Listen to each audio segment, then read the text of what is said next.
Olá, vamos tratar agora sobre a matéria impugnação aos embargos, sobretudo a interpretação que se faz dos artigos 17 e 18 da Lei 6.830, de 80, Lei de Execução Fiscal. E também vamos trabalhar com a questão da intervenção do Ministério Público. É necessária realmente a intervenção do Ministério Público numa lei de execução, num processo de execução fiscal? Você vai perceber comigo que, em regra, é dispensável esta manifestação do Ministério Público. Em algumas situações excepcionais, por exemplo, a cobrança de dívida de uma fazenda pública, de uma dívida tributária ou dívida não tributária, de uma fazenda pública contra outra fazenda pública, se entende que se deve intimar o Ministério Público para que ele seja ouvido. Mas realmente apenas quando haja um interesse público evidente, manifesto. Então, a regra é que é dispensável a ouvida do Ministério Público. Em alguns casos excepcionais, a jurisprudência salienta que é possível, tal como a cobrança de uma dívida tributária ou não tributária de uma fazenda pública contra outra, que é muito comum. Ok? Então, vamos a partir de agora tratar desse tema. Então veja a regra, né, como eu acabei de dizer, da súmula 189 do Superior Tribunal de Justiça, o STJ. Traz que é desnecessária a participação do Ministério Público nas execuções fiscais. Então a regra é a desnecessidade. A interpretação que se fez da lei de execução fiscal é nesse sentido. E se consolidou a jurisprudência nesse sentido. Mas em algumas situações excepcionais, é necessária a ouvida do Ministério Público, seja o federal, seja o estadual, dependendo do caso. Se for um município contra outro município, pode ser o Ministério Público Estadual. Se for um estado, né, e um município dentro do próprio estado, pode ser o Ministério Público Estadual. Se for um estado contra o outro, aí já se entende que pode ser o Ministério Público, né, federal. Então, dependendo da situação a respeito, dependendo do caso concreto. Então, veja que isso porque a jurisprudência entende que se trata de execução fiscal de crédito fiscal e é direito patrimonial disponível, não se encaixando, claro, como regra, como eu disse, existem situações excepcionais, nas situações que se exige a participação do Ministério Público. A participação do Ministério Público dentro da execução fiscal, em alguns casos, ocorre, né, como a cobrança de dívida de uma fazenda pública contra outra, ou como a revelia do ente público. Aí é necessária a participação do Ministério Público, porque pode ocorrer até casos aí de aplicação da lei de improbidade administrativa, pode acontecer casos aí de responsabilidade do agente, do servidor público, né, responsabilidade do advogado público, né, porque temos o procurador municipal, o estadual e o federal, no caso o procurador da Fazenda Nacional, que é o competente para executar as dívidas ativas tributárias e não tributárias da União. E se ocorre aí uma falta do seu dever funcional, por exemplo, numa dívida de acima de 20 mil, pode ser necessária a ouvida do Ministério Público até para verificar se naquele caso há uma conduta criminosa. E havendo essa conduta criminosa, ele pode ser responsabilizado, o advogado público, tanto administrativamente como penalmente. Ok? Então, a natureza jurídica dos embargos, então, e a respeito da participação do Ministério Público, você já viu, em regra desnecessária, né, porque o fundamento para o STJ entender é de afirmar que é um direito patrimonial, é uma obrigação né, um direito obrigacional disponível, né, um direito patrimonial disponível, e em alguns casos, como a revelia do ente público, como a cobrança de um crédito entre fazendas públicas, há necessidade, ou seja, de forma excepcional, como exceção.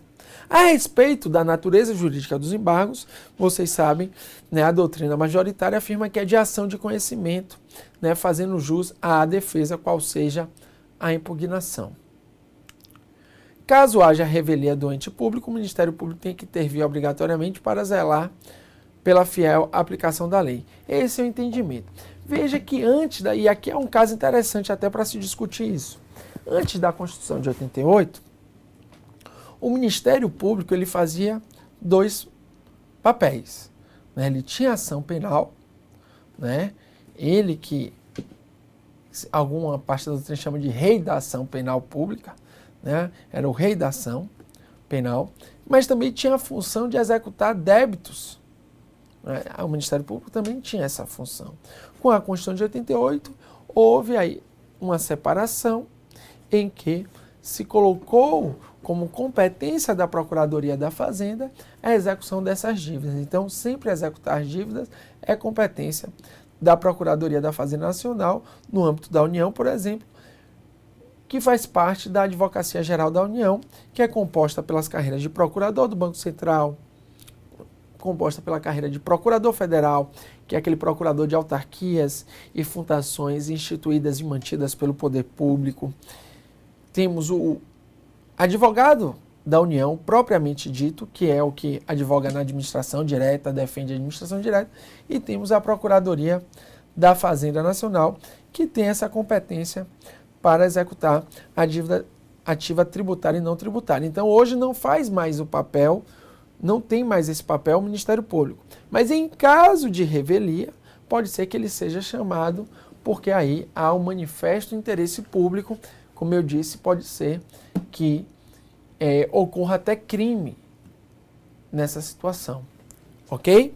Outra situação em que o Ministério Público deve intervir, segundo a jurisprudência, obrigatoriamente, é quando houver interesse de incapaz, principalmente menor. Ou seja, se há um interesse de um incapaz numa execução fiscal, né, por exemplo, se está discutindo ali uma responsabilidade tributária por sucessão, pode existir a necessidade de manifestação do Ministério Público para tutelar esse interesse do incapaz. Além disso, o Ministério Público também participa quando envolver massa falida, né? Quando há aí uma falência, e também pode vir a participar quando há uma recuperação judicial ou extrajudicial, dependendo do caso concreto, e também quando há uma arguição incidental de inconstitucionalidade, ou seja, se argui a inconstitucionalidade de algum dispositivo naquela situação concreta, se afirmando que determinada norma jurídica não está obedecendo à nossa Constituição Federal de 88. Veja agora o que afirma o nosso querido artigo 17, importante. Recebidos os embargos, o juiz mandará intimar a Fazenda para impugná-lo no prazo de 30 dias, designando em seguida a audiência de instrução e julgamento. Veja, como eu já falei para vocês aqui, que nem sempre há necessidade de audiência pessoal do procurador, e que é, no caso, exequente, e do representante do exequente e do executado. Por quê? Porque é matéria de direito. Então, nem sempre, né, e isso é a regra, são raras as exceções em que há necessidade de audiência pessoal. Então, como é matéria de direito, nem sempre é necessária essa audiência pessoal de instrução. Ok? Artigo 18. Continuando no artigo 17 e tratando da interpretação dele. O prazo, tanto para embargar como para impugnar, é de 30 dias. Porém, o CPC, é importante que se diga, traz a previsão de prazos privilegiados quando se tratar de fazenda pública na relação processual. Mas como a lei de execução fiscal traz a previsão expressa de 30 dias, a regra do CPC não se aplica nesse caso, pois só é utilizada de forma subsidiária. E assim se consolidou a jurisprudência. Até porque aí o prazo é de 30 dias. Então o prazo já é um prazo elastecido e se consolidou no sentido que realmente seria de 30 dias para essa impugnação. Normalmente a execução fiscal não comporta discussão quanto à matéria probatória, como acabamos de falar, matéria de direito, e aí entra o parágrafo único do artigo 17 que diz que não se realizará a audiência, essa é a audiência de instrução, se os embargos versarem sobre matéria de direito, 99% dos casos, ou sendo de direito de fato, a prova for exclusivamente documental, já anexada no processo, caso em que o juiz proferirá a sentença no prazo de 30 dias, ou seja, tem um prazo aí de 30 dias que quase nunca é utilizado para o juiz proferir a sentença. Então perceba que são raros os casos de audiência de instrução, audiência pessoal em que se vai ouvir uma testemunha na execução fiscal. São raros esses casos, porque a matéria normalmente é só de direito, e se for de direito de fato, normalmente já se comprova através de documentos e não há necessidade de ouvir as partes e nem nenhuma das testemunhas das partes. Então a regra é essa de não existir essa audiência. Veja que a execução fiscal nos tributos estaduais e municipais será julgada na Fazenda Pública e, quando se tratar de tributos federais, a vara competente é a vara de execução fiscal. Então, veja, tributos federais, Justiça Federal. Não há discussão. Tributo estadual e municipal, vara da Fazenda Pública, competência do Poder Judiciário Estadual. Ok? E aí, a mesma coisa se utiliza para o Ministério Público. Se está discutindo normalmente uma questão que envolva um interesse de incapaz, uma revelia do ente público na Justiça Federal, Ministério Público Federal. Se é na Justiça Estadual, em regra também será o Ministério Público Estadual que irá se manifestar naquelas discussões em que se envolva tributos estaduais e municipais. Como você bem sabe, o município não tem Poder Judiciário. No caso, as causas municipais são julgadas no Poder Judiciário Estadual. Esta é a regra. Veja que na Justiça Estadual, tanto as ações de conhecimento quanto as ações de execução são ajuizadas na vara da Fazenda Pública, que as leis de organização judiciária dos estados normalmente tem essa vara da Fazenda Pública, essa é a regra. Na Justiça Federal, a execução fiscal é ajuizada na vara de execução fiscal e as ações de conhecimento são ajuizadas na vara federal. Agora, claro, as ações de conhecimento em algumas localidades, por exemplo, no Rio Grande do Sul, se manifestou interesse e hoje existe lá uma vara tributária, especializada na área tributária. Então vai depender também da organização judiciária federal de cada estado no que se concerne à Justiça Federal. Vejam também a importância aí do artigo 18 da Lei de Execução Fiscal, que diz que, caso não sejam oferecidos os embargos, a Fazenda Pública manifestar-se-á sobre a garantia da execução, ou seja, se realmente aquela garantia consegue quitar, quitar no sentido de garantir realmente o pagamento tanto das dívidas tributárias como todos os encargos que podem compor uma certidão de dívida ativa, que, como você bem sabe, pode ser composta de dívidas tanto tributárias como não tributárias. Um forte abraço!